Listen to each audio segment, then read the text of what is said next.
Welcome back to Minute Reviews, and Solo Leveling Episode 12, Arise, just dropped, and the season finale was amazing. We pick right off from last week with Jingwoo facing off against an impossible number of knights. He's out of mana, his health is almost gone, and his stamina is reaching its limits. Jingwoo's been fighting so hard the skin off his knuckles are peeling off. To make matters worse, a mysterious phantom that looks like his past self appears and repeatedly tries to break his will. As he's about to be finished off, the daily quest punishment kicks in and he's temporarily teleported to the penalty zone. Free from the dungeon's restrictions, Jingwoo's able to use his potions again with the exception of the ones that restore health since his body is too badly damaged. A swarm of giant desert centipedes appear and Jingwoo gets straight to business. He needs to survive for 4 hours and the animations during this scene were so smooth and slick. A few hours pass and we see Jingwoo surrounded by dozens of monster corpses.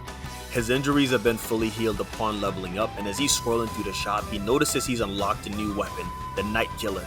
Jingwoo also crushes the rune stone he gained from defeating Igris and receives the Ruler's Hand ability. With the timer up, Jingwoo's teleported back to the dungeon and with his new Night Killer dagger easily rips apart the armored monsters. He notices something's off though.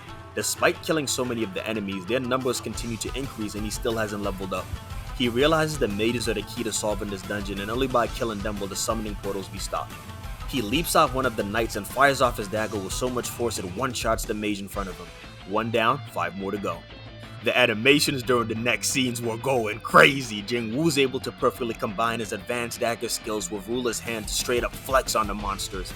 The Ruler's Hand ability is going to be terrifying in the future. I mean, look at this scene. It's only level 1 and it's already putting in so much work.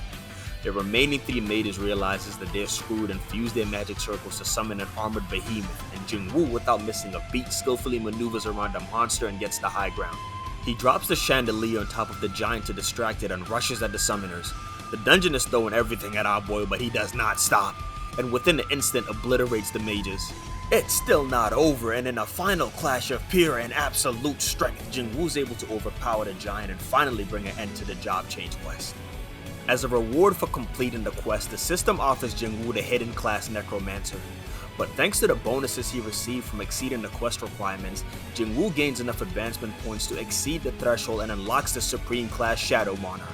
You know this class is going to be absolutely broken because look at this transformation. My boy Jingwoo, how high will your ceiling go? What will you become? With this new class skill, Jingwoo is able to hear the voices of the dead and extract their shadows to summon as his own companions. And I gotta say, the designs look slick. I tried so hard to avoid seeing spoilers, but the one word I could not escape was Arise. It finally makes sense, I understand! The summoned shadows have classes and ranks with stronger monsters producing even higher ranked minions. Jingwoo wonders if he can extract a shadow of a powerful enemy like Igris, but even from beyond the grave, the Crimson Knight refuses his call.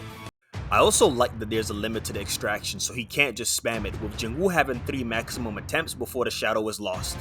He calls out to Igris once again, but the Crimson Knight rejects the summon. In his final attempt, Jingwoo pleads to Igris to stop living in the past and defending the throne of someone who's long gone. He tells him to arise and defend the future king standing before him.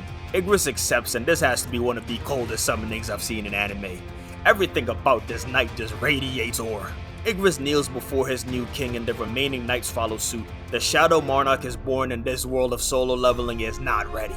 Speaking of the world, the raid team heading to Jeju Island stumble across a terrifying discovery. The ants on the island are evolving and have grown wings. Multiple attempts with S-rank hunters have already been made and they've all failed. If the ants manage to fly off the island, the nation of Korea is in serious danger. But that brings an end to Season 1, and what a finale. Season 2 has been announced, so we will be back. If you enjoyed the video, a like and subscribe would be greatly appreciated. I cover tons of anime from the most popular to the most obscure, from seinen to comedies, from shonen to mysteries. Whatever your flavor is, I got you covered. Or we'll get you covered in the future, probably. With that being said, see you guys next week. Peace.